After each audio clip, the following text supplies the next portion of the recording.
حضرت مسیح موعود علیہ السلام نے ایک جگہ پر فرمایا کہ وہ میری نفس میری اطاعت اس رنگ میں کرتے ہیں جس طرح کہ انسان کی نفس دل کی حرکت کی کرتی ہے، جس طرح دل دھڑکتا ہے اور دل کے دھڑکنے کا نتیجہ انسان کی نفس میں ظاہر ہوتا ہے، بالکل اسی طرح وہ حضرت مسیح موعود علیہ السلام کے اشاروں پر قربان، اور گویا آپ کے قدموں میں 24 گھنٹے رہتے اور آپ کے اشاروں کے منتظر تھے کہ آپ جب کشائی کریں، کوئی ارشاد فرمائیں اور نور الدین سب سے پہلے اس پر عمل کریں۔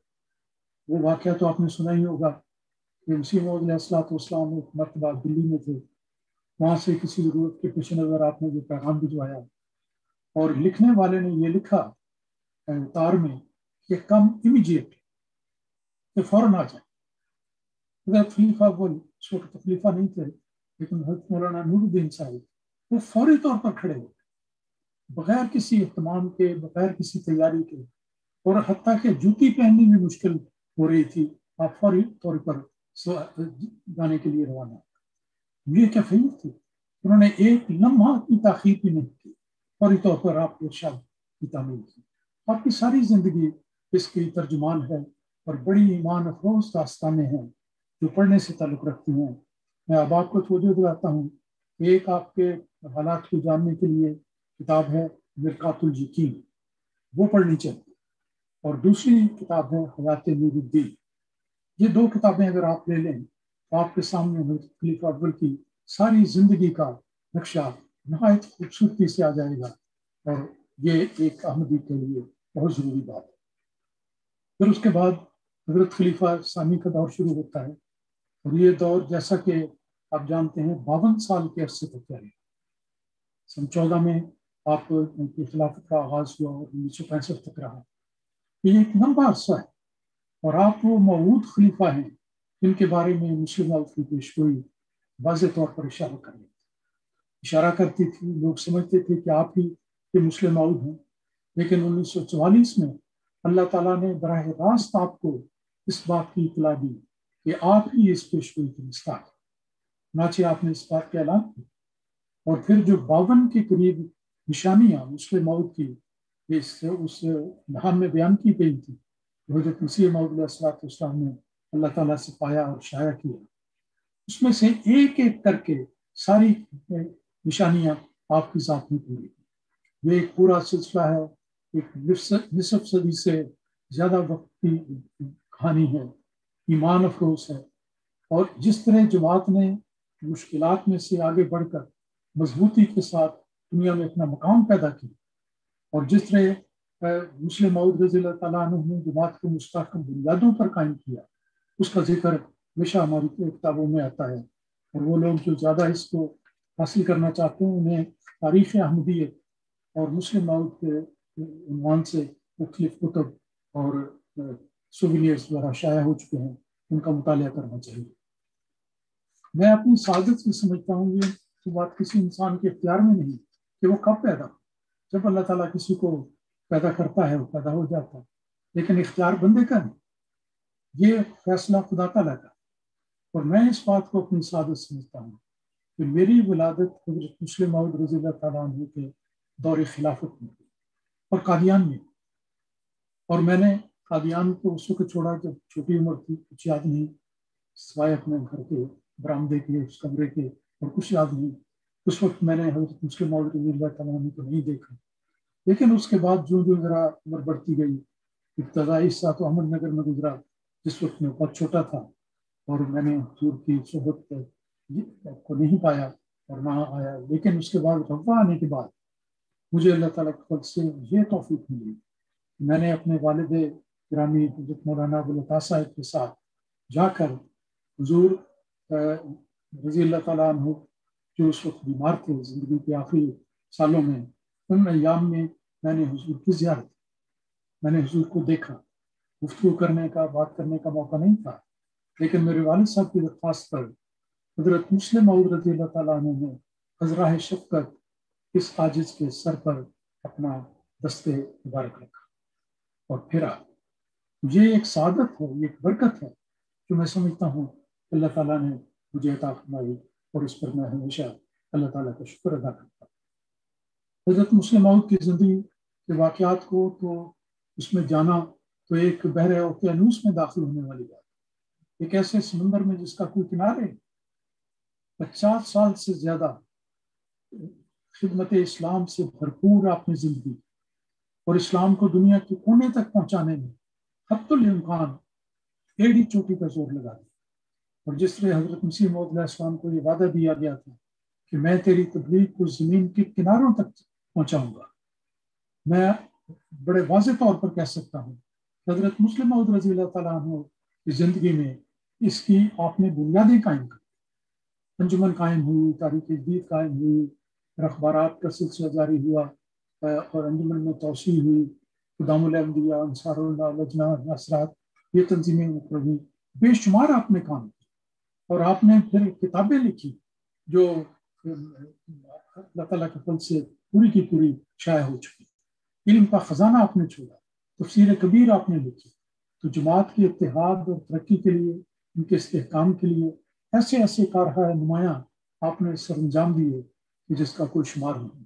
ایک چھوٹا سا واقعہ بیان کر دیتا ہوں کہ جس وقت حضرت مسلم موعود رضی اللہ تعالیٰ عنہ کوئٹہ میں اسٹاف کالج میں ایک دفعہ تقریر کرنے گئے، آپ کو بلایا گیا کہ پاکستان بننے کے فوراً بعد کی بات ہے، تو آپ گئے تو اس وقت جنرل ایوب جو بعد میں پاکستان کے صدر بھی بنے وہ بھی سامعین میں شامل تھے، وہ کہنے لگے، ان نے لکھا ہے انہوں نے کہ میں آ تو گیا لیکن میں نے سمجھا کہ یہ مولوی جو آ کے مجھے کیا بتائے گا، یہ تو فوج کا آدمی نہیں، اس کو کیا پتا کہ فوج کیا ہوتی ہے اور کیا اس کے تقاضے۔ لیکن ان کا کہنا تھا کہ جب حضور نے ایسی پرمغز تقاریر کی اور فوج اور وطن عزیز کی حفاظت اور ترقی کے لیے آپ نے جو باتیں بیان کی، تو پھر مجھے ایسے لگا کہ آج میں اسٹاف کالج میں اپنی تربیت کا پہلا سبق حاصل کروں۔ یہ دیکھیں، یہ اعتراف اس شخص کا ہے جو اس سب معاملے کی وسعت کو اور اس کی گہرائی کو جانتا۔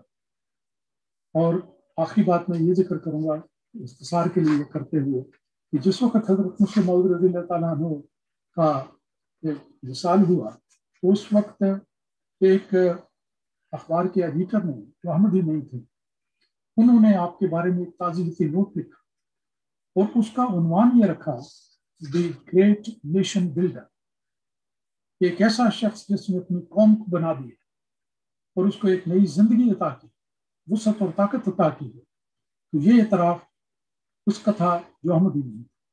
تو یہ دیکھیں کہ کس طرح اپنے علم کے خزانے آپ سے پائے لیکن دوسروں نے آپ کی تعریف کی۔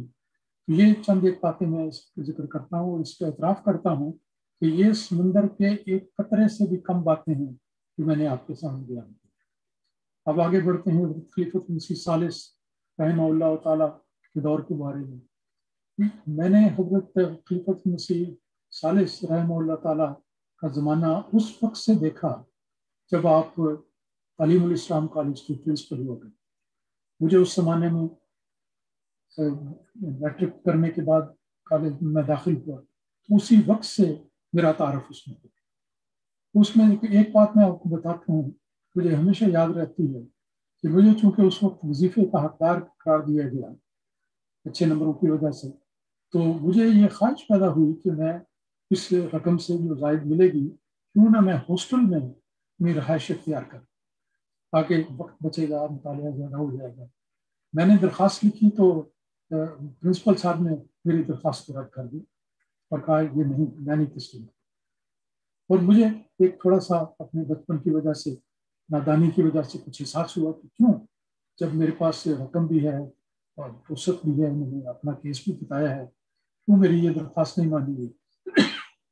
لیکن بعد میں معلوم ہوا، حضور نے فرمایا کہ ہاسٹل کا تو فائدہ وہ لوگ اٹھاتے ہیں جن کا اپنا گھر نہ ہو، جن کو گھر اچھا ملا ہو، دیندار گھرانہ ہو، ایک ماحول ملے، ان کے لیے بہتر یہی ہوتا ہے کہ اپنے گھروں میں۔ تو اس نصیحت کا فائدہ مجھے بعد میں ساری زندگی محسوس ہوتا رہا اور میں ہمیشہ اس بات کا شکر گزار ہوں۔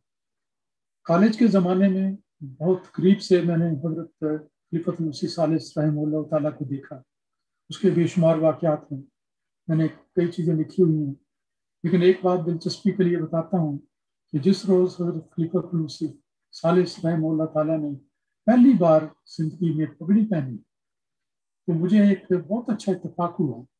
حضور کا اس دن رمضان کے دن تھے اور حضور نے اس دن نماز عصر کے بعد مسجد مبارک میں درس دینا تھا. حضور اپنی مائکرو بس میں آئے اور وہ مسجد کے سامنے خالی جگہ ہوتی تھی پارکنگ کی, وہاں انہوں نے پارک کی اور نکلے. میں مسجد میں تھا تو میں نے دیکھا کہ آپ نے پگڑی پہنی ہوئی ہے, تو مجھے بڑی خوشی بھی ہوئی اور کہہ سکتا ہوں شاید کچھ حیرت بھی ہوئی کہ آپ نے پہلے تو پگڑی نہیں پہنی, آج پگڑی پہنی ہوئی ہے. خیر حضور اندر آئے, اس وقت نماز شروع ہو گئی تو میں ایک صف کے بالکل آخر میں تھا. حضور اندر آئے تو لازماً انہوں نے جو آخری آدمی ہوتا ہے صف کا اس کے ساتھ آ گئے.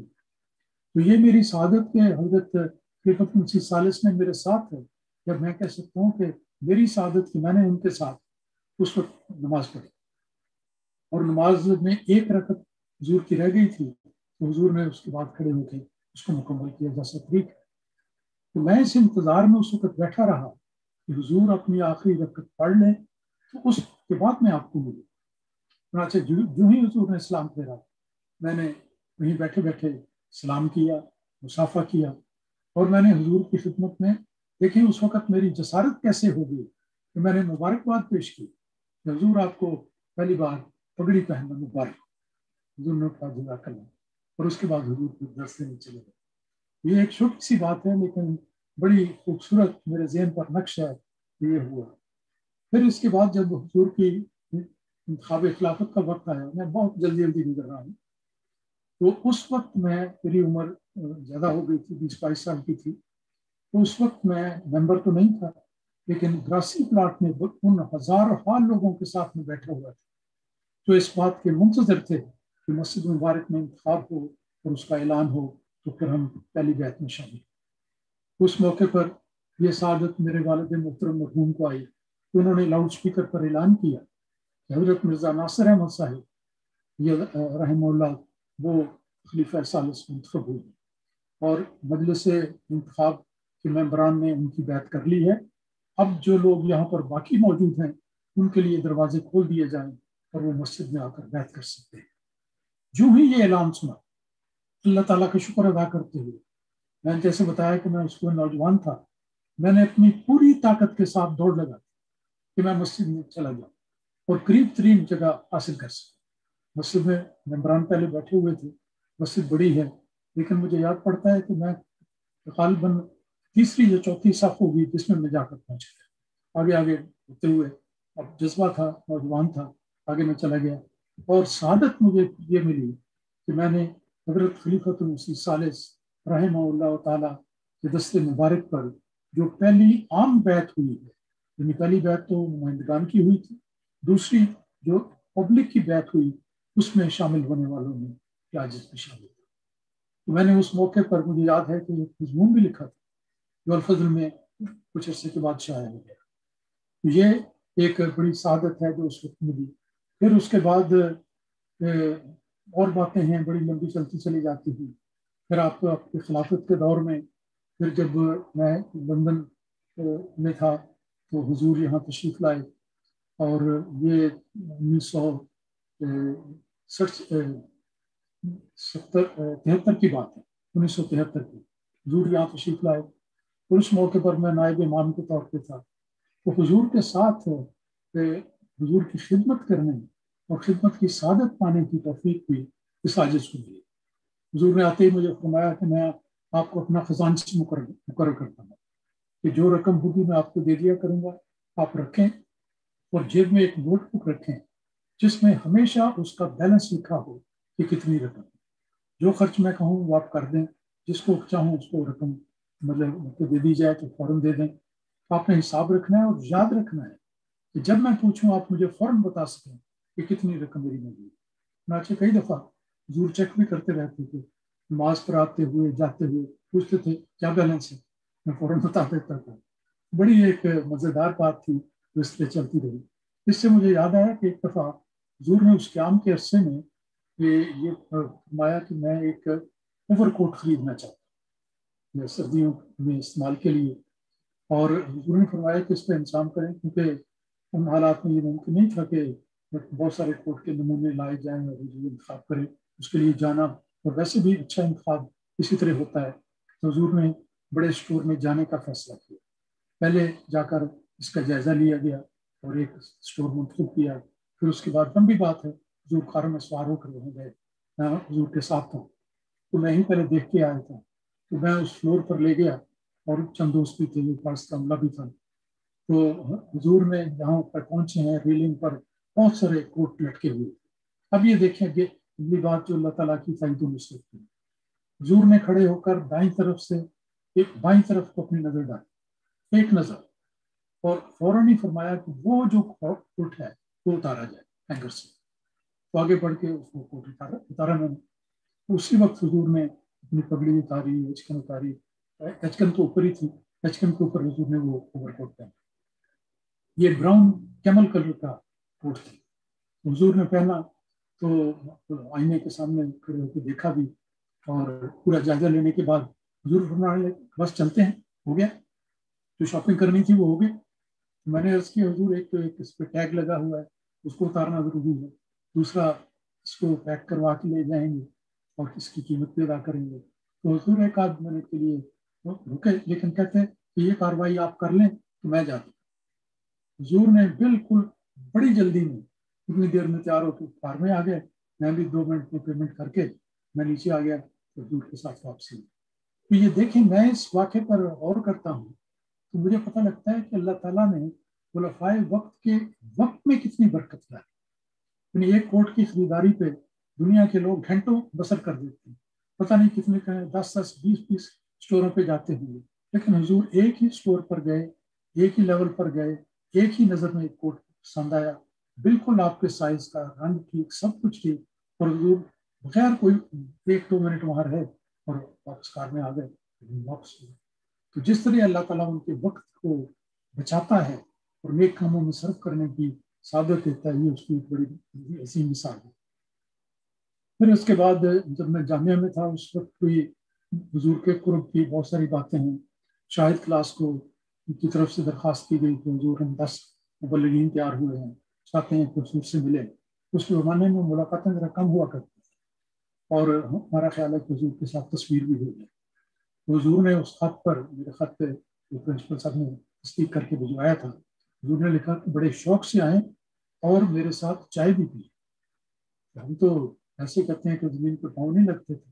بڑی خوشی خوشی اگلے دن گئے اور ہمارے لیے روڈ سیفٹی کے دفتر میں کرسیاں لگی ہوئی تھیں، حضور کے ساتھ ملاقات ہوئی، بات چیت ہوئی، چائے ہم نے ساروں نے بڑا مزے سے پی، لطف اندوز ہوئے. پھر اس کے بعد ایک تاریخی فوٹو بھی جو جماعت کے تاریخ میں موجود ہے. تو اس موقع پر بھی حضور نے یہ شفقت ہمیں یاد رکھتی ہے. پھر اس کے علاوہ اس وقت میں نے اس کے بعد لمبی بات ہے کہ جاپان جانا تھا. تو اس موقع پر اس سے پہلے یہ ہوا کہ میں جب ربا گیا 73 میں، اس وقت خدام الانبیاء کے اجتماع میں صدر کا انتخاب ہوتا ہے. تو صدر کا انتخاب ہوا، کسی نے میرا نام بھی کوئی پیش کر دیا. ان دونوں میں آیا گیا ہوا تھا چھٹی پہ، اور اتفاق ہوا کہ میرے ووٹ زیادہ آ گئے. حضور کے خدمت میں رپورٹ ہوئی، لیکن اس کا فیصلہ جلدی نہیں ہوا اور حضور آخری اجلاس کے لیے تشریف لے آئے. حضور نے ساری تقریر کر دی اور فرمانے لگے کہ اچھا یہ ساری کاروائی تو ہو گئی، لیکن فرمایا ذرا ٹھہریں، ایک اعلان میں نے کیا. اس کے بعد حضور نے عذرائے شفقت اعلان کیا کہ شورا کی مجلس نے جو رائے دی ہے میں اس رائے کو منظور کرتا ہوں، اور اس سازش کا نام لے کے فرمایا انہیں صدر مجلس خدام الانبیاء مرکزیہ مقرر کرتا. یہ بھی ایک تاریخی بات ہے، خلیفہ وقت نے خود اس بات کا اعلان فرمایا. پھر اس کے بعد حضور کے ساتھ مختلف جگہوں پہ ملاقاتیں، دفتری ملاقاتیں، بہت ساری واقعات ہیں جس میں جانا نہیں چاہتا. لیکن جس وقت میں اس خدمت کو سر انجام دے رہا تھا، اسی دوران جب 1975 میں مجھے اچانک یہ اطلاع ملی کہ میری تقرری جاپان کے لیے ہوئی، تو میں فوری طور پر تیار ہو گیا. تو جانے سے پہلے میں نے حضور سے ابتدائی ملاقات کرنی تھی، وہ جلم میں ہوئی. اس کے حضور کے پاس سے غیر جماعت دوست بیٹھے ہوئے. حضور نے مجھے شرف مصافحہ عطا فرمایا، میں بیٹھ گیا. تو حضور نے میرا تعارف اس غیر احمدی دوست کو بڑے دلچسپ انداز میں فرمایا. آپ نے فرمایا کہ یہ ہمارے واقعی زندگی ہے مبلغ ہیں، یہ پہلے مغرب میں تھے، خدمت کرنے کے لیے گئے تھے، اور اب میں انہیں مشرق میں بھجوایا. مجھے بڑا ہی لطف آیا کہ کس طرح اپنائیت کے انداز میں حضور نے فرمایا کہ پہلے ان کو میں نے مغرب میں بھجوایا، اب میں ان کو مشرق میں بھجواتا ہوں. میں اجازت لے کے واقعی خاص کر کے آ گیا. یہ جو لندن کا واقعہ پہلے میں نے سنایا کہ حضور یہاں آئے اور واقعات، ان میں سے ایک واقعہ بڑا دلچسپ ہے. ایک موقع پر جماعت نے ایک پکنک کی، اور بڑی لمبی تفصیل ہے، اس کو چھوڑتے ہوئے میں ذکر کرتا ہوں کہ میدان کھلا تھا، کھانا پینا ہوا، نمازیں ہوئی، سب کچھ ہوا. اس سارے وقت میں حضور نے اپنا ایک چھوٹا سا کیمرہ جو حضور کی بچپن کی اوپر والی جیب میں آ جاتا تھا وہ نکالا، اور سارے مبلغین کو جو اس وقت موجود تھے، تو میرا خیال ہے 20-22 کے قریب ہوں گے، ان کو کہا کہ آپ یہاں لائن لگا دیں. تو حضور نے اس کیمرے سے، اپنے کیمرے سے سارے مبلغین کی تصویر لی، اور تصویر لینے کے بعد حضور نے، جیسا آپ کو بڑا خوبصورت انداز ہوا کرتا تھا، آپ نے فرمایا کہ اچھا یہ بتائیں کہ اس تصویر کا عنوان کیا ہو. تو سب دوست خاموش تھے. حضور نے دوبارہ پوچھا کہ کوئی بتائے کہ اس تصویر کا عنوان کیا ہو. ہر ادب کی وجہ سے اور اس وجہ سے کہ کیا کہیں، سب خاموش تھے. تو حضور نے خود فرمایا کہ میرے نزدیک اس تصویر کا عنوان ہے کھنڈرات کے معمار. کہ آج دنیا ایک اجڑی ہوئی دنیا ہے روحانیت کے اعتبار سے. اس اجڑی ہوئی دنیا کے بنانے والے معمار آج کے مبلغین ہیں، اور یہ ان کی تصاویر ہے جو سامنے حاضر ہے. تو یہ ایک بہت ہی گہرا مفہوم رکھنے والا عنوان حضور نے تجویز فرمایا، اور یہ بات مجھے یاد ہے. اب میں اس سے آگے نکلتا ہوں کہ اس کے بعد جب حضرت خلیفۃ مسیح رابع رحمہ اللہ تعالیٰ کا دور آیا، تو وہ بھی ایک ایسا دور ہے جس میں اس وقت تو میں ربا میں موجود نہیں تھا، لیکن اللہ تعالیٰ نے میرے نصیب میں یہ سعادت رکھی تھی کہ جب حضور پاکستان سے ہجرت کر کے انگلستان تشریف لائے، تو اس وقت میں اس سے تھوڑا ہی عرصہ پہلے، چند مہینے پہلے میں یہاں آیا. درمیان میں بیمار بھی ہو گیا، پھر اس کے بعد صحتیاب ہوا، اور اس کے بعد اچانک حضور کے آنے کا پروگرام بن گیا. اچانک اطلاع ملی رات کو چند گھنٹوں میں، 7-8 گھنٹوں کے بعد حضور آ رہے ہیں. تو یہ ایک لمبی داستان ہے جو میں کئی دفعہ بیان کر چکا ہوں، اخبارات اور رسائل کتب میں شائع ہو چکی ہے. بارصورت اس وقت میں امیر جماعت بھی تھا، اور مبلغ انچارج بھی تھا، اور امام مسجد بھی تھا. یہ ساری ذمہ داریاں میرے سپرد تھیں. تو یہ ایک بھاری ذمہ داری تھی جو اس وقت میرے سپرد ہوئی، اور اچانک اس کی اطلاع ملی. اس وقت فوری طور پر اس مکان کو خالی کیا گیا جہاں پر میں اور میری فیملی رہتے تھے. میری وائف نے جلدی ایک کمرے کا سامان سمیٹا اور اس کو صاف کیا، اور سب جو سامان تھا اس کو کس طرح پیک کریں، ڈبے تو تھے نہیں. تو بستر کی چادروں میں لپیٹ کر گٹھیاں تیار کر دی گئی، اور وہ خدام نے آ کے ہمارے گیسٹ ہاؤس تک منتقل کر دی. میں نیچے آ کے دفتر میں آ گیا، اور میں دفتر کو اسی طرح ٹھیک ٹھاک کی. بارصورت تھوڑی دیر کے بعد، چند گھنٹوں کے بعد، لمبی داستان ہے، حضور تشریف لائے. تو اس موقع پر اللہ تعالیٰ نے یہ فضل کیا کہ حضور کا سب سے پہلے ملنے کی توفیق ملی، اور پھر حضور کے ساتھ ایئرپورٹ سے یہاں مسجد میں آئے. مسجد میں آ کے حضور نے خطاب فرمایا، اور پھر آگے حضور کی یہ بے انتہا مصروف زندگی کے دور کا پہلا دن تھا وہ اس طرح ہوا. اس کی معذرت چاہتا ہوں کہ اس کی تفصیل میں اس وقت نہیں جا سکتا، لیکن میں چند ایک باتیں بیان کرتا ہوں آپ کے اخلاق فاضلہ کی.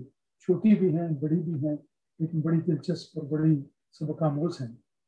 حضرت خلیفۃ مسیح رابع کے زمانے میں ایک دفعہ آپ جب جرمنی تشریف لے گئے، تو آپ سے ایک بچے نے سوال کیا کہ حضور کیا آپ پگڑی اس لیے پہنتے ہیں کہ آپ خلیفہ ہیں؟ اب یہ بچے کا سوال ہے، سارے لوگ ہنس پڑے. حضور نے بھی بہت انجوائے کیا کہ بچے نے دیکھیں کیسا سوال کیا.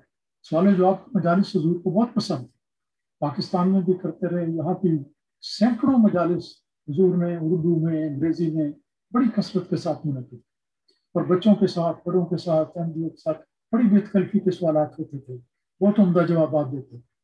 تو بچے نے یہ سوال کیا کہ حضور آپ پگڑی جو پہنتے ہیں کیا آپ یہ اس لیے پہنتے ہیں کہ آپ خلیفہ ہیں؟ تو حضور نے اس کا جواب دیا کہ نہیں، ایسی بات نہیں ہے، یہ تو مجھ سے پہلے خلفاء احمدیت کا طریقہ چلا آتا ہے کہ سب نے پگڑیاں پہنی، اس لیے میں نے بھی پگڑی پہننے کو اختیار کیا ہے، لیکن یہ کوئی ایسی شرط نہیں ہے۔ اور اس کے بعد حضور نے دیکھیں کیا پرتکلف بے تکلفانہ انداز اختیار کیا۔ آپ نے اس بچے کو مخاطب کرتے ہوئے فرمایا اور اپنی پگڑی کو سر سے اتار کر دائیں ہاتھ میں پکڑ لیا اور فرمایا بچے کو کہ دیکھو یہ پگڑی میرے ہاتھ میں ہے اور سر پر نہیں، اور پھر بھی میں خلیفہ، کیونکہ یہ خلافت کے ساتھ اس طرح منسلک نہیں کہ جس کے سر پہ پگڑی ہے وہی خلیفہ ہوتا ہے یا خلیفہ کے سر پہ ہونا ضروری ہے۔ تو حضور نے بڑی بے تکلفی کے ساتھ ایک ایسا سادہ اور صحیح اور جامع جواب دیا کہ ہر طرف مسکراہٹ اور مسکراہٹ ہی پھیل گئی۔ پھر حضور جرمنی کی ایک مجلس والے جواب کا واقعہ ہے کہ وہاں پر ایک بچے نے سوال کیا اور مائک پر آ کر اس نے کہا کہ حضور کیا میں آپ کو آ کر آپ سے مصافحہ کر سکتا ہوں اور معانقہ کر سکتا ہوں؟ حضور کی بڑی طبیعت بہت ہی خوبصورت اور بہت ہی بے تکلفانہ تھی، بچوں کے ساتھ تو بے انتہا آپ کو پیار تھا، بڑوں کے ساتھ بھی تھا، کوئی بھی کس سے کم نہیں تھا، تو بچوں کے ساتھ غیر معمولی شفقت تھی۔ آپ نے کہا ہاں ٹھیک ہے فوراً آ جاؤ، تو وہ بچہ دوڑتا ہوا، کافی فاصلہ تھا، دوڑتا ہوا اسٹیج پر پہنچا تو حضرت صاحب کو جا کے ملا، مصافحہ کیا اور حضور کے گلے لگ گیا اور حضور نے معانقے کا شرط اسے عطا کیا، لیکن ساتھ ہی فرما دیا کہ دیکھو یہ اس بچے نے سوال کیا، میں نے جواب دے دیا، اس نے ایک چیز مانگی میں نے اس کو دے دی، لیکن اب یہ بات یاد رکھو کہ کسی اور میں یہ سوال اس مجلس میں نہیں دہرانا، کیونکہ یہ نہیں ہوگا کہ اگر یہ بات ایک نے کی ہے تو پھر یہاں تو ہزاروں آدمی بچے کھڑے ہو جائیں گے یا کم از کم سینکڑوں ہوں گے جو کہیں گے ہم نہیں ملنا ہے۔ حضور نے فرمایا جس نے پوچھا اس نے پا لیا، اب اس کے بعد یہ باقیوں کا کام نہیں، ان کے لیے نہیں۔ حضور کی زندگی کا ایک دلچسپ واقعہ میں بتاتا ہوں۔ ایک دفعہ ممبر پارلیمنٹ حضور کی خدمت میں حاضر ہوئے، حضور نے ان کو دعوت کو بلایا تھا کھانے پر۔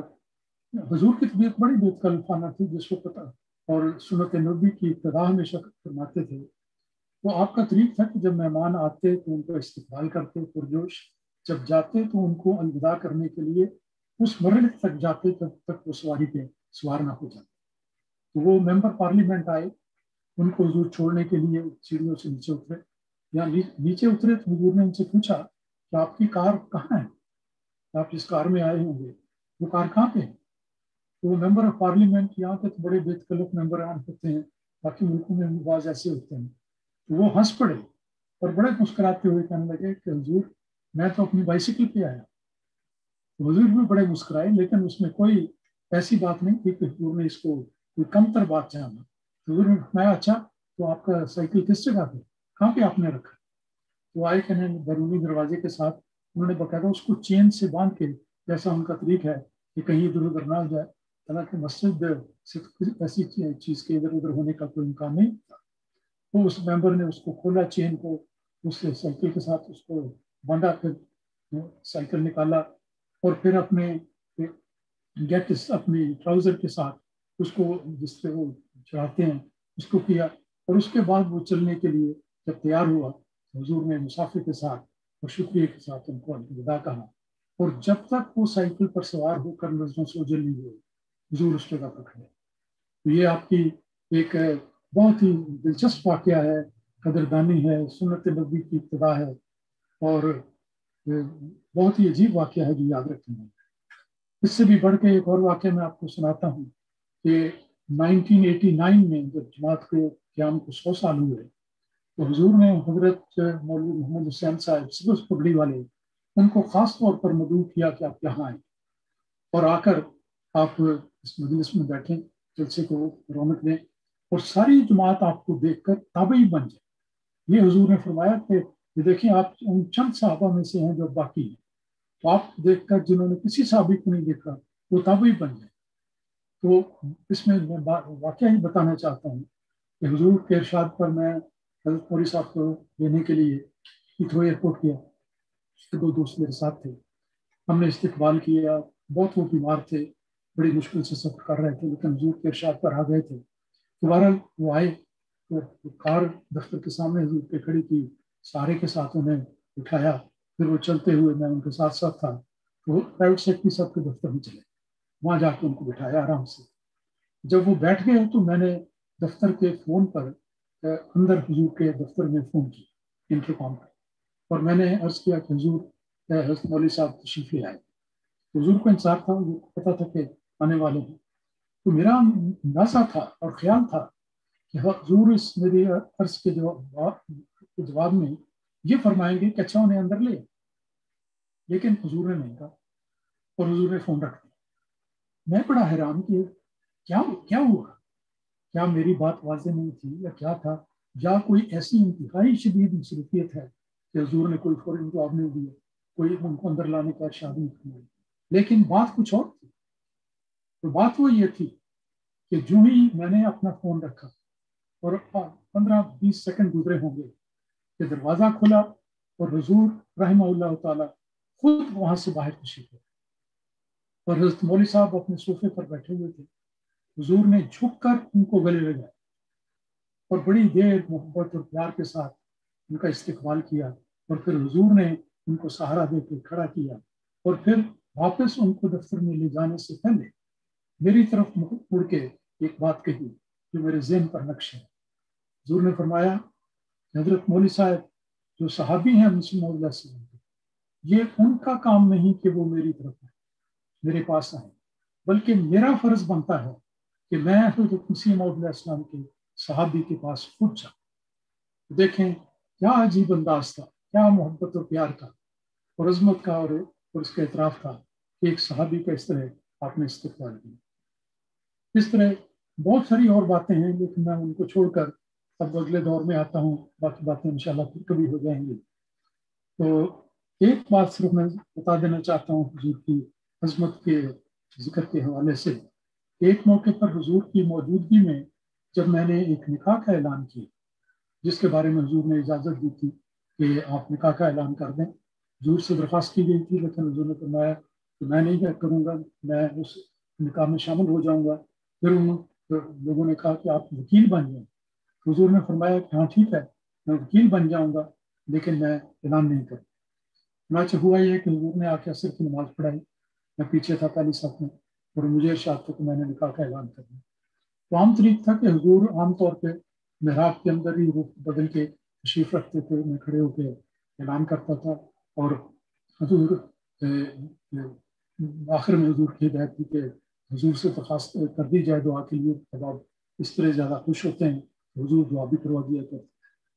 تو اس موقع پر یہ ہوا کہ جس وقت نماز پڑھی گئی میں منصف تھا کہ ابھی حضور دائیں طرف مڑیں گے اور بیٹھ جائیں گے, لیکن حضور کھڑے ہو گئے. تو میں بڑا حیران کہ کیا ہوا, غالباً حضور کا ارادہ بدل گیا ہے, ممکن حضور نے خود اعلان کرنا, میں منصر ہی تھا.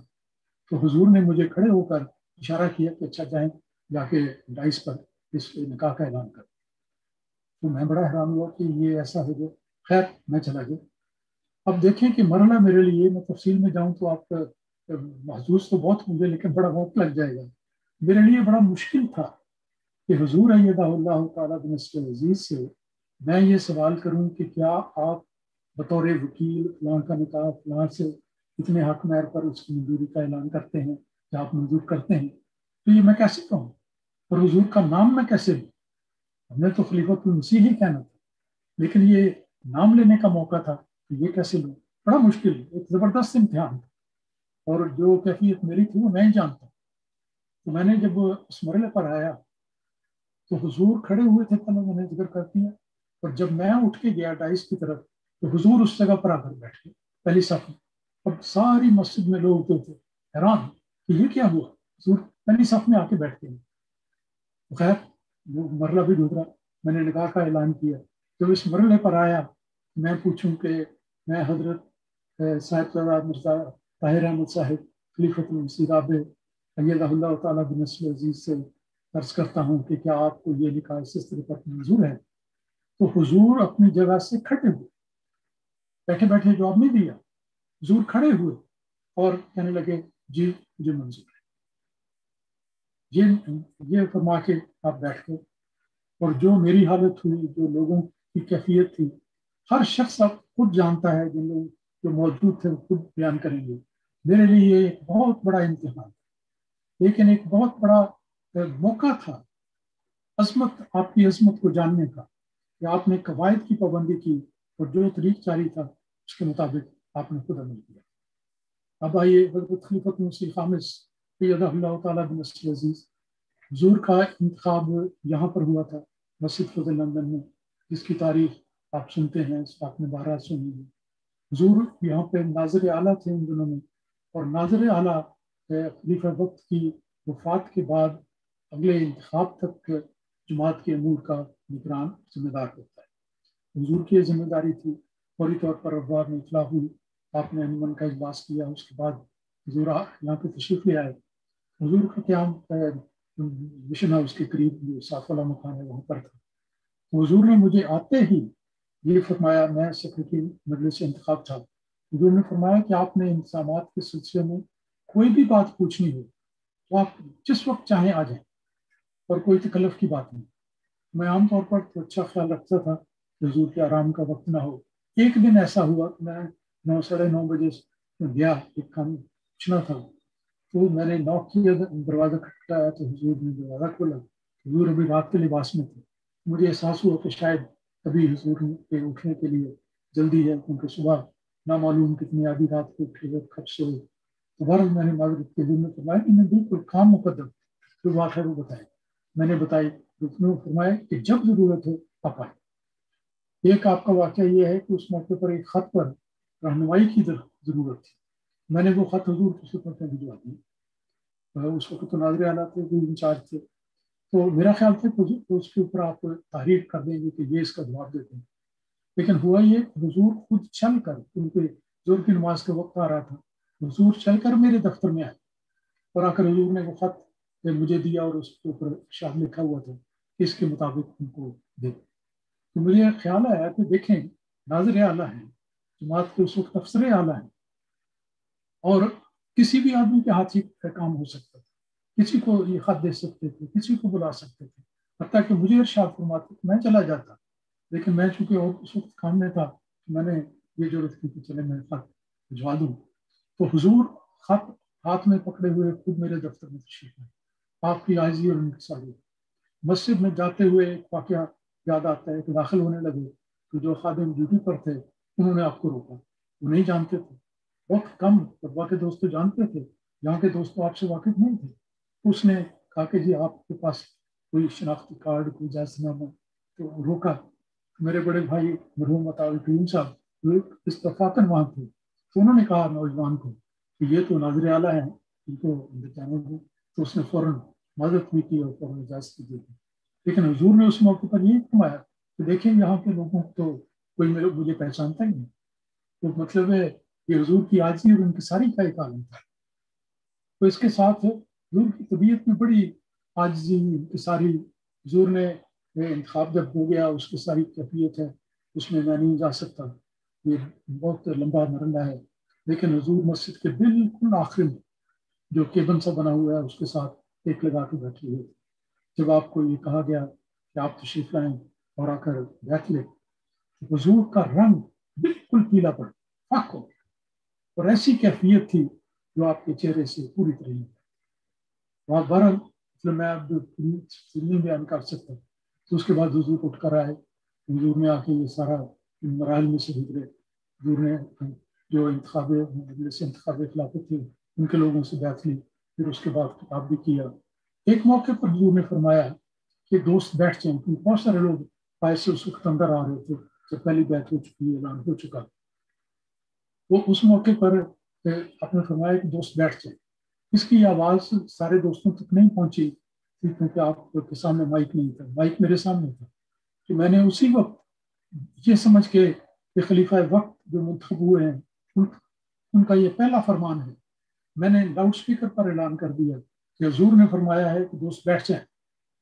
اور اس وقت آپ نے وہ نظارہ دیکھا جو تاریخ میں ہمیشہ کے لیے ثبت ہو چکا ہے کہ ساری دنیا میں، نہ صرف مسجد فضل میں اور اس کے باہر اور برطانیہ میں بلکہ ساری دنیا کے سب ممالک میں سارے آمدی جو یہ نظارہ دیکھ رہے تھے، انہوں نے جب یہ آواز سنی تو مجھے دوستوں نے بعد میں بتایا کہ ہم اپنی اپنی جگہ پر فوری طور پر بیٹھ گئے. اگر سامنے کوئی جگہ نہیں تھی تو سامنے والے شخص کے کندھے پر یا اس کے سر کے اوپر بیٹھ گئے. تو ایسا اطاعت کا نمونہ دکھایا اور دنیا کو یہ سبق مل گیا.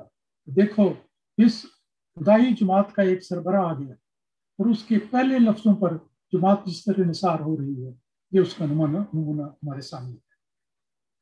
حضور کی طبیعت میں بڑی سادگی اور عاجزی کے پہلو نمایاں ہیں. بڑی محبت، شفقت، احترام، ہر قانون کی پابندی، ساری چیزیں ہیں. بہت ساری اس کی باتیں ہیں جو میں آپ کو ذکر کرنا چاہتا ہوں. ایک دفعہ مثلاً حضور نے بریڈ فورڈ کے علاقے میں جب سفر کیا تو پہلے سے انسان کے مطابق ایک پکنک منائی گئی. اس میں حضور نے تھوڑی دیر کے لیے کرکٹ بھی کھیلا. باقی سارے مبلغین تھے، بہت زیادہ مجمع نہیں تھا، لیکن حضور نے کرکٹ کھیلنے میں بھی شامل ہوئے. پھر اس کے بعد کھانے کا موقع تھا، تو اس میں جب حضور آئے تو ایک مارکی میں مرد بیٹھے ہوئے تھے، دوسری مارکی میں خواتین تھیں جو مبلغین کی بیویاں تھیں. تو حضور پہلے ان کی طرف پہلے تشریف لے گئے کہ ان سے سلام ہو جائے. تو حضور گئے اور اس کے بعد واپس آئے. اس وقت خوب باتیں ہو رہی تھی، مردوں کی طرف بھی اور عورتوں کی طرف بھی. حضور کے داخل ہوتے ہی مردوں کی طرف خاموشی ہوئی. تو تھوڑی دیر کو میں نے نوٹ کیا عورتوں کی طرف بھی خاموشی ہوئی. میں نے حضور سے عرض کیا کہ حضور لگتا ہے کہ عورتوں کی طرف کھانا سرو ہو گیا. حضور کہنے لگے آپ کو کیسے پتہ لگا؟ میں نے کہا کہ اس لیے کہ اب ان کے باتیں کرنے کی آواز نہیں آ رہی. حضور نے ہنستے ہوئے فرمایا کہ دیکھیں میں ابھی لیڈیز کی طرف سے ہو کر آیا. تو وہاں میں نے دیکھا کہ لیڈیز کھانا بھی کھا رہی ہیں اور باتیں بھی کر رہی ہیں. بڑے ہلکے پھلکے انداز میں حضور نے اس بات کا ذکر کیا. تو حضور کی ہمیشہ اس قسم کی طبیعت ہے اور لطف ہے اور مزہ ہے، لیکن قواعد اور اصول کی پابندی لازمی. ایک بچہ آیا آمین کی تقریب کے لیے، حضور کے قریب آ کے بیٹھا. تو ظاہر ہے کہ حضور کے قریب جو بھی بیٹھتا ہے اس کے تو کہتے ہیں کہ وہ شواس اڑ جاتے ہیں. تو چھوٹا بچہ تو بہت ہی پریشان ہو گیا. تو اس نے آمین کرنی تھی، جس کا مطلب ہے کہ قرآن مجید اس نے پڑھ لیا ہے اور آخری حصہ اس نے سنانا ہے جہاں سے اس کو کہا جائے. تو حضور نے اس بچے کا دایاں ہاتھ پکڑا، یہ حضور کا طریقہ ہے، اور اس کی شہادت کی انگلی ایک جگہ پر رکھی کہ یہاں سے پڑھو.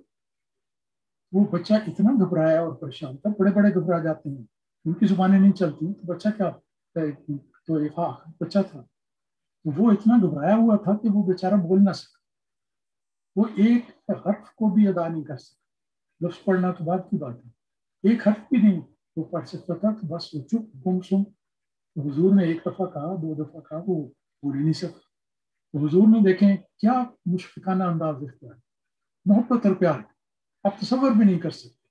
جن لوگوں کے علم میں یہ واقعہ نہیں، وہ سوچیں کہ حضور نے کیا کہا. حضور نے فرمایا بچے کے کندھے پہ ہاتھ رکھتے ہوئے بڑے محبت اور پیار سے کہ بیٹا تم یہاں پہ آمین کرنے آئے ہو یا بسم اللہ کرنے آئے ہو؟ وہ لگتا تو یہ ہے کہ تمہیں ایک حرف نہیں آتا تو پھر تو بسم اللہ ہونی چاہیے.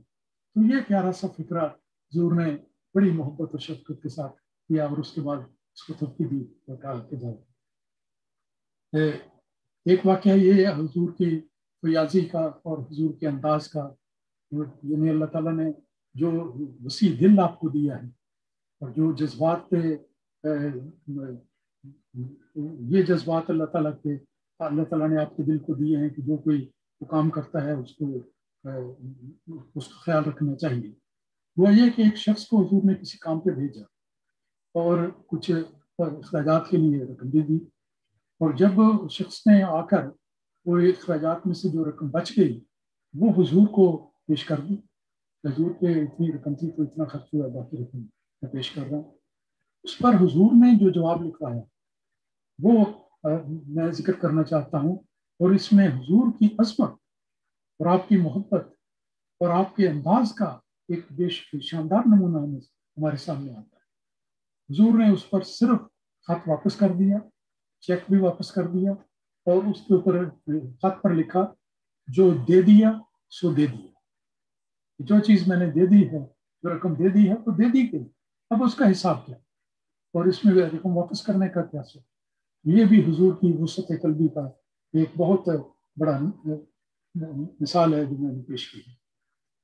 خلیفہ وقت کے لیے خدائی رہنمائی کی مثالیں بہت ساری ہیں، میں بڑی جلدی سے گزر رہا ہوں۔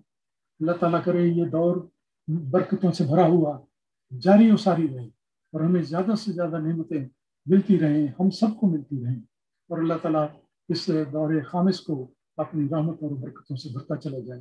اس لیے بہت ساری باتوں کو چھوڑ کے ایک دو باتیں بیان کرتا ہوں، اور میرا ذاتی تجربہ جو اس میں آتا ہے وہ میں ذکر کرتا ہوں کہ خلیفہ وقت کے لیے اللہ تعالیٰ خدائی رہنمائی میسر کرتا ہے۔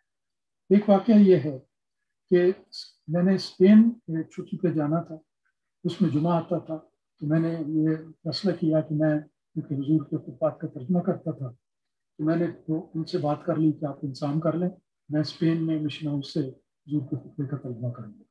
اور سب منسلمین سے جہاں بھی بات ہوگی تو میں نے ملاقات میں حضور سے ذکر کیا کہ حضور میں نے کل جانا ہے، تو انشاءاللہ خطبے کا جمعہ خطبے کا ترجمہ اسپین سے ہو جائے گا، اس کا انتظام ہو گیا ہے۔ حضور نے فرمایا ٹھیک، میں وہاں چلا گیا۔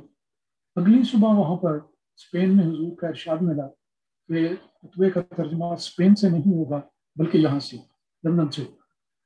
میں نے فوراً کہا آمنا وسلم، جیسا حضور کا ارشاد، لیکن میرے دل میں یہ آیا کہ کیسے ہو گیا۔ کل تو حضور نے مجھے فرمایا کہ ٹھیک ہے یہاں سے آپ کر لیں، پہلے بھی ایک دفعہ امریکہ سے گلاسکو سے میں نے اسی طرح ترجمہ کیا ہوا تھا، کوئی دقت نہیں تھی، ٹیکنیکل کوئی روک نہیں تھی۔ تو یہ کیا ہوا، میں باہر جمعے کے لیے تیار ہو کر بس سے چلا گیا، کیونکہ اس دن میں نے ترجمہ نہیں کرنا تھا۔ تو اس وقت یہ ہوا کہ اچانک تیز آندھی آ گئی، طوفان کی شکل آ گئی، جس کے نتیجے میں ڈش اپنی جگہ سے ہل گئی، اور نتیجہ ہوا کہ ساری ٹرانسمیشن بھی رک گئی، اور فوراً ایک آدمی اوپر گیا، اس نے ڈش کو سیدھا کیا، پھر ٹرانسمیشن چل پڑی، پھر ہوا کا تیز جھونکا آیا، پھر ٹرانسمیشن رک گئی، پھر وہ آدمی اوپر گیا، پھر ٹھیک کیا، پھر 3 دفعہ ایسا ہوا۔ تو جب یہ ہوا اور 1 آدھ منٹ کا وقفہ آتا رہا بار بار، تو اس وقت مجھے پتہ لگا کہ معلوم ہوتا ہے کہ اللہ تعالیٰ کے کسی خدائی اشارے کے نتیجے میں حضور نے یہ فرمایا کہ ترجمہ وہاں سے نہیں بلکہ لندن سے۔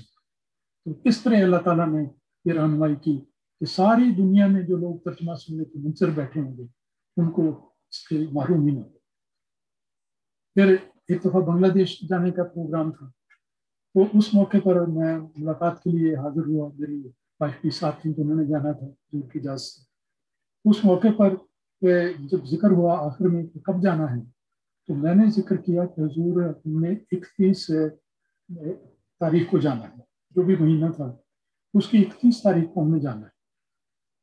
اور تو حضور نے پتہ نہیں کوئی وقفہ تھا یا نہیں یا فوری طور پہ حضور نے یہ بات سنتے ہی یہ فرمایا کہ میرے لیے باعث حیرت تھی۔ حضور نے فرمایا کہ آپ 31 تاریخ کو نہ جائیں بلکہ 30 کو جائیں۔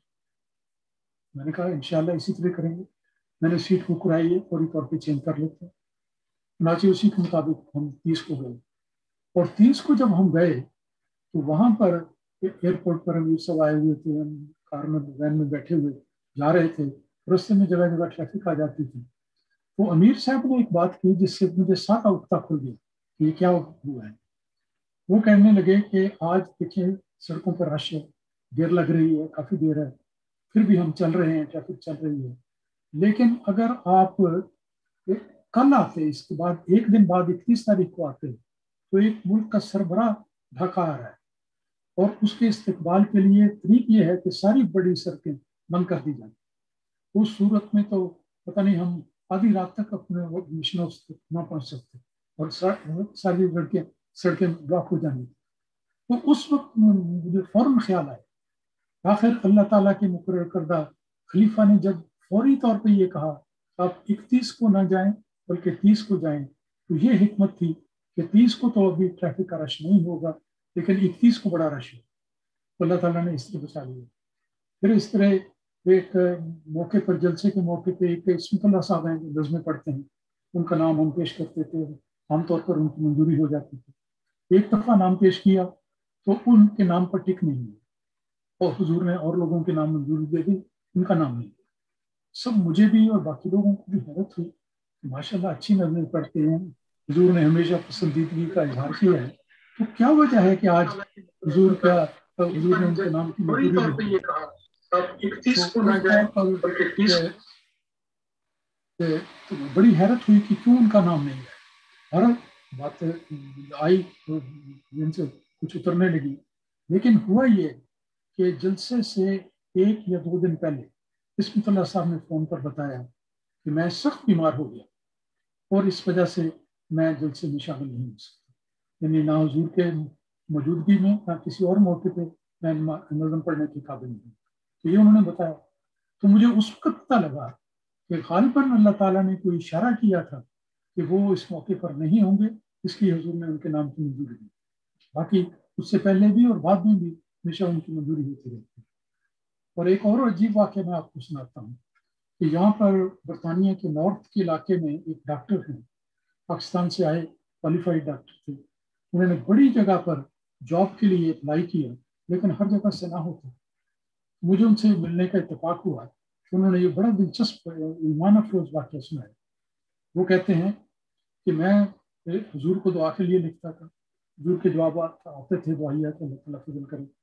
کہتے ہیں میں نے پتہ نہیں 40 سے 50 جگہوں پر درخواستیں دی، لیکن ہر جگہ سے یا جواب منفی یا خاموشی، کوئی جواب نہیں آتا تھا. میں پریشان تھا کہ میں اچھا بلا ڈاکٹر ہوں، سب کوالیفیکیشن ہے، مجھے جاب نہیں مل رہی. تو وہ کہتے ہیں کہ ایک دن میں بیٹھا ہوا تھا کہ ڈاک آئی، اس میں حضور نے میرے لیٹسٹ جو آخری خط تھا اس کا جواب دیا، اور اس میں حضور نے تحریر فرمایا اور یہ فقرہ اس میں لکھا گیا کہ جاب تو آپ کو مل گئی ہے، پھر آپ کیوں بار بار لکھتے ہیں. اور وہ دوست بتانے لگے میں بڑا حیران ہوا کہ میں تو اتنے مہینے ہو گئے ہیں جاب کا انتظار کرتا ہوں اور جاب نہیں آ رہے، اور کسی جگہ سے بھی یا جواب نہیں آتا یا نہ کا جواب آتا ہے. حضور فرماتے ہیں کہ جاب تو آپ کو مل گئی ہے، یہ کیسے ہو گیا؟ کہتے میں ابھی اس فکر مندی میں یعنی سوچ میں تھا کہ کیا ہوا ہے. اور میرے ٹیلی فون کی گھنٹی بجی. دوسری طرف سے کسی خاتون نے اٹھایا اور وہ پوچھنے لگی کہ آپ نے اسپتال میں جاب کے لیے اپلائی کیا تھا، آر یو اسٹل اویلیبل، ابھی تک آپ اویلیبل ہیں، آ سکتے ہیں؟ ڈاکٹر کہنے لگے کہ میں نے کہا yes I am ready, all the time I am ready. اس خاتون نے کہا کہ اچھا پھر آپ آج آ سکتے ہیں ابھی؟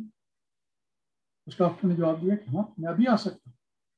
اور وہ بیان کرنے لگے کہ اسی وقت میں نے چینج کیے کپڑے اور چند گھنٹوں میں روانہ ہو گیا، اور جاتے ہی انہوں نے مجھے کانٹریکٹ دیا، مجھے جاب مل گئی، اور اسی دن سے میں نے کام شروع کر دیا.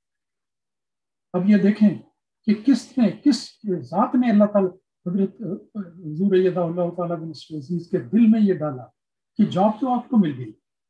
اور یہ بات اس شخص کے لیے کتنی حیرت کی بات تھی، کبھی تو کوئی ایسی بات ہی نہیں ہے، ہمیشہ نہ آتی ہے، اور حضور کہتے ہیں جاب تو مل گئی ہے پھر بھی آپ بار بار لکھتے ہیں.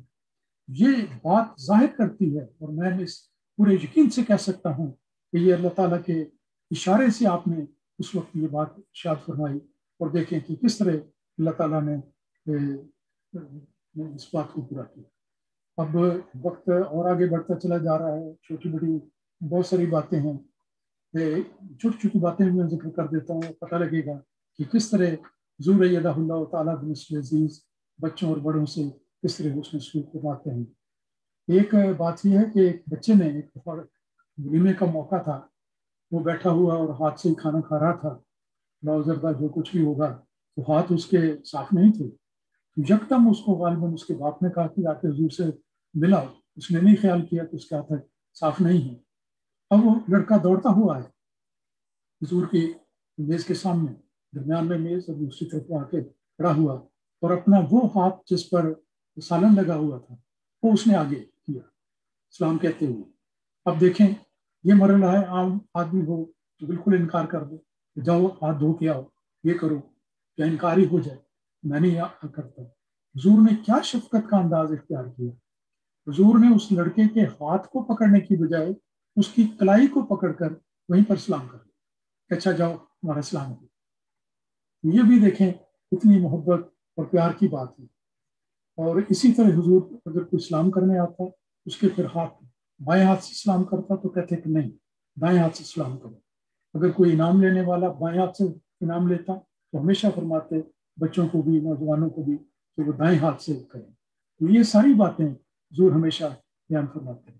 ایک اور بات میں ذکر کرتا ہوں کہ 2 سال پہلے کی بات ہے، ان دنوں حضور کا قیام مسجد فضل میں تھا.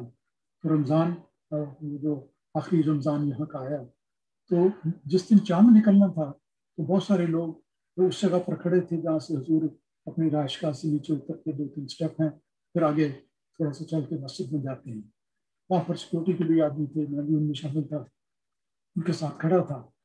وہ منصف تھے سارے حضور آئیں اور ہم دکھائیں حضور کو دیکھیں آسمان پہ دنیا چاند رمضان کا نظر آ رہا ہے.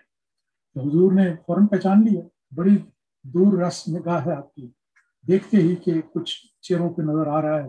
حضور نے پوچھا کہ اچھا چاند نظر آ گیا؟ ہم نے کہا جی نظر آ گیا.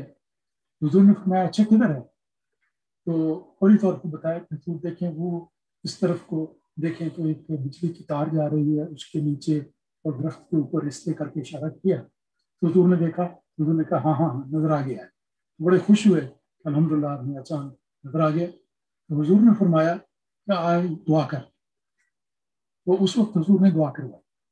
اب وہ جہاں پر بات قابل ذکر یہ ہے کہ موقع یہ تھا کہ کچھ لوگ تو حضور کے بالکل قریب کھڑے تھے، وہ حضور کی طرف دیکھ رہے تھے اور حضور کے ساتھ تھے. حضور نے بھی اپنا رخ چاند کی طرف کیا، اس کو دیکھ رہے تھے. تو باقی سارے لوگوں نے بھی اسی چاند کو دیکھ کے، جتنے 4-5 لوگ تھے اسی طرح دعا کی. لیکن کچھ خواتین میں نصرت ہال کے قریب کھڑی تھی جو وہاں سے نکل کر تو ان کا رخ اس حضور کی طرف ہو گیا، کیونکہ حضور اسی وقت نکلے تھے تو حضور عام طور پر دیکھنے کے لیے اسی طرف رخ ہوتا ہے.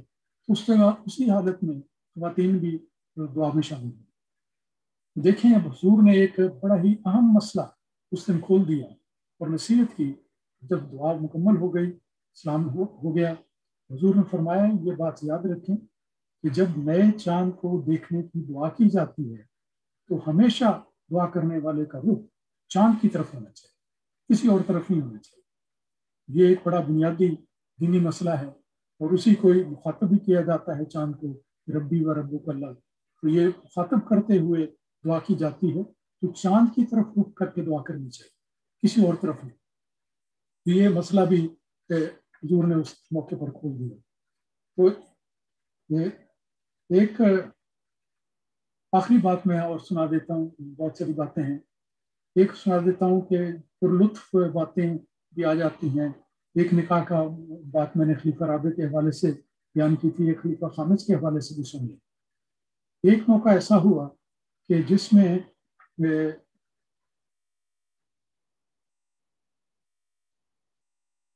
میں جس وقت نکاح کا اعلان کرنے والا تھا اس سے پہلے جو آیات مسنونہ تلاوت کی جاتی ہیں تو وہ تلاوت کر رہا تھا. تو اس موقع پر اتفاق ایسا ہوا، باغ دوڑ کا اثر ہوتا ہے وہ کیا، ایک لفظ پر میں اٹک گیا.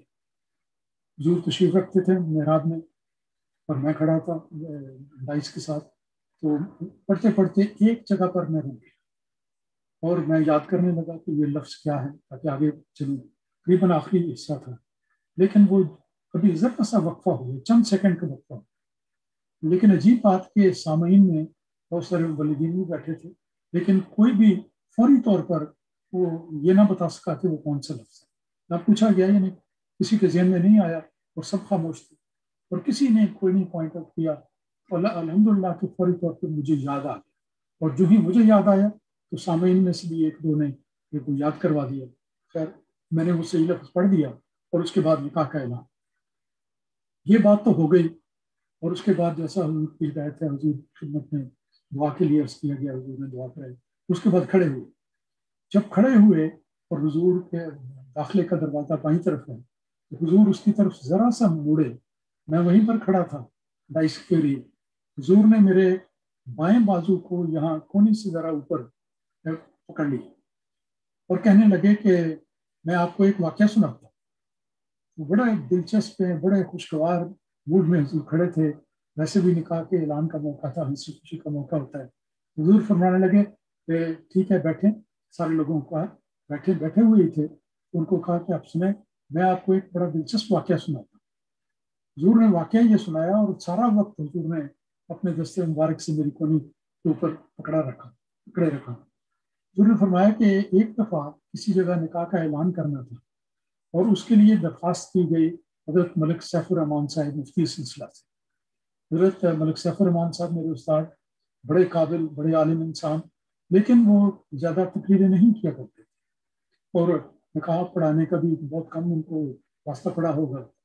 تو وہ کہتے ہیں کہ ایک دفعہ جب یکدم ان کو کہا گیا کہ آپ نکاح کا اعلان کریں، تو حضور بیان فرما رہے تھے کہ ملک صاحب کھڑے ہوئے اور ان کے ذہن میں وہ آیات نہیں آئیں جو مسنون آیات ہیں، وہ پڑھی جاتی ہیں عام طور پر. وہ کہتے ہیں کہ مفتی صاحب نے اس موقع پر یہ طریق اختیار کیا کہ قرآن مجید کی سورت قل هو اللہ احد، اس سورت کو پڑھ دیں. اور یہ چھوٹی سی صورت ہے، یہ تلاوت ہوتی ہے ہر ایک کو. ملک صاحب نے بھی فوراً اس کو ذہن میں مستحضر کیا اور پڑھ کے اس کے بعد آپ نے نکاح کا اعلان کیا. تو بات ہو گئی ساری. تو اس پہ سارے لوگ ہنسے جب حضور نے یہ فرمایا کہ قل هو اللہ پڑھ کے تو نکاح کا اعلان کر دیا گیا، تو لوگ ہنسے. حضور نے فرمایا ذرا ٹھہریں، میں کچھ اور بھی آپ کو بتانا چاہتا ہوں. اور وہ حضور نے یہ بتایا کہ نکاح تو ہو گیا، نکاح ہو جاتا ہے، تو ایسی لازمی بات نہیں ہے کہ مجبوری کی صورت میں کوئی اور حصہ پڑا جا سکتا ہے. لیکن ہوا یہ کہ وہ آدمی جس کا نکاح ملک صاحب نے اس نے اعلان کیا، اس کی شادی کو وقت گزر گیا، 3-4 سال گزر گئے. اتنے لمبے عرصے کے بعد وہ ایک دفعہ ملک صاحب کو ملا. ملک صاحب کو آتے ہی کہنے لگا کہ ملک صاحب آپ کو یاد ہے کہ آپ نے میرا نکاح پڑھا تھا. وہ اپنا تعارف کروانے لگا کہ آپ نے میرا نکاح پڑھا تھا. تو اس وقت ملک صاحب کو پوری طرح مستحضر نہیں ہو رہا تھا. تو اس شخص نے پھر وضاحت کرتے ہوئے یہ کہا کہ ملک صاحب میں وہی ہوں جس کا نکاح آپ نے قل هو اللہ پڑھ کے کہا تھا. اس پہ سارے حضور بھی کھلکھلا کے ہنسے، باقی لوگ ہنسے. حضور نے بڑے ہی پرلطف انداز میں ایک خوبصورت واقعہ بیان کیا کہ اس ملک صاحب نے قل هو اللہ احد پڑھ کے نکاح کا اعلان کیا، اور اس آدمی نے اپنی کیا اچھی نشانی بیان کی کہ میں وہی آدمی ہوں جس کا نکاح آپ نے قل هو اللہ احد پڑھ کر کیا. اس ناظرین اور سامعین، بہت وقت ہو گیا ہے اور اب اس مجلس کو بہرحال اچھی مجلس ہے، مجھے بھی لطف آ رہا ہے، آپ کو بھی آ رہا ہوگا. اب ختم کرنے کا وقت آتا ہے، تو ان چند الفاظ کے بعد میں اس تقریب کو ختم کرتا ہوں.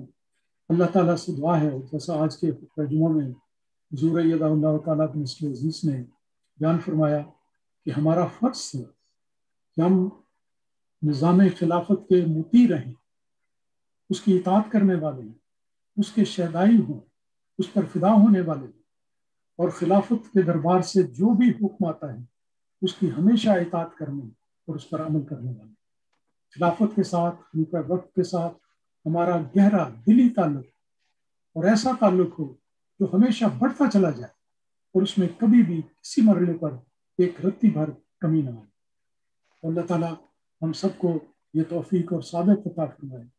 خلافت خامسہ کا یہ نہایت ترقی والا، برکتوں والا، فتوحات سے پر اور نامعلوم کتنی ہزار فتوحات آئندہ آنے والی ہے، یہ سارے کا سارا دور ایک موقع پہ حضور نے خود فرمایا ہوا ہے، یہ سارا دور برکتوں سے بھر جانے والا ہے اور بھر رہا ہے اللہ تعالیٰ کی طرف سے. تو اللہ تعالیٰ ہمیں پوری طرح محبت کے، ہدایت کے اور خلافت کے ساتھ چمٹ جانے کے تقاضے پورے کرنے کی توفیق دے، اور اللہ تعالیٰ ان برکتوں میں ہمیں بھی شریک کرے اور ساری جماعت کو حضرت خلیفۃ المسیح خامس ایدہ اللہ تعالیٰ بن نصر عزیز کی سرکردگی میں آگے سے آگے بڑھنے اور ساری دنیا میں اسلام کے پیغام کو پھیلانے کی توفیق عطا فرمائے، تاکہ ساری دنیا میں مذہب اسلام قائم ہو جائے اور محمد مصطفیٰ صلی اللہ علیہ وسلم کا جھنڈا سب جھنڈوں سے اونچا ساری دنیا میں لہرائے اور ہمیشہ لہراتا رہے. وآخر دعوانا الحمد للہ رب العالمین. جزاکم اللہ تعالیٰ احسن الجزا امام صاحب.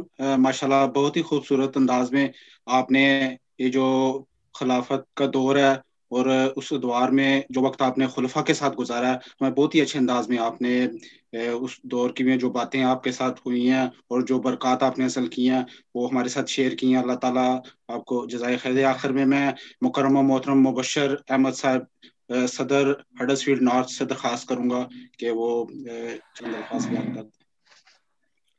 جی السلام علیکم. خاکسار مکرم عطا المجیب راشد صاحب امام مسجد لندن مشنری انچارج یو کے کا شکریہ ادا کرتا ہے.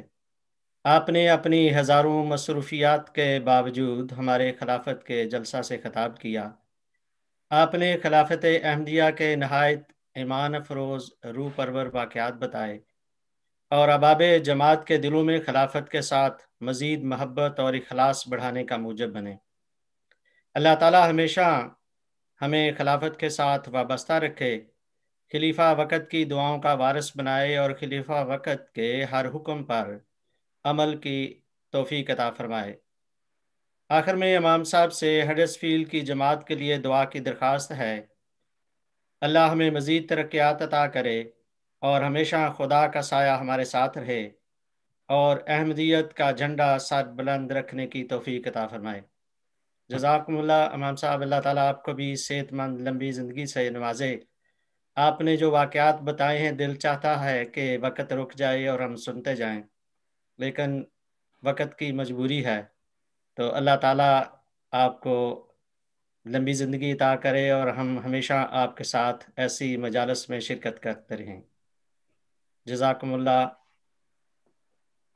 جزاکم اللہ تعالیٰ احسن الجزا. امام صاحب آخر میں آپ سے درخواست کروں گا کہ آپ اس بابرکت مجلس کو جلسے کو دعا کے ساتھ ختم کروا دیں. جزاک اللہ. آئیے اس مجلس کو دعا کے ساتھ کرتے ہیں، اور اس دعا میں خاص طور پر میں یہ عرض کروں گا حضرت امیر المومنین ایدہ اللہ تعالیٰ بن نصر عزیز کو بالخصوص آج کی اس دعا میں یاد رکھیں، کیونکہ ہم نے حضور کی کتنی پیاری باتیں سنی ہیں. اللہ تعالیٰ حضور کی عمر میں، صحت میں، حضور کے کاموں میں، حضور کے ارادوں میں، حضور کی دعاؤں میں ہر لحاظ سے برکت ہی برکت عطا فرمائے. آئیے دعا میں شامل ہوں. آمین.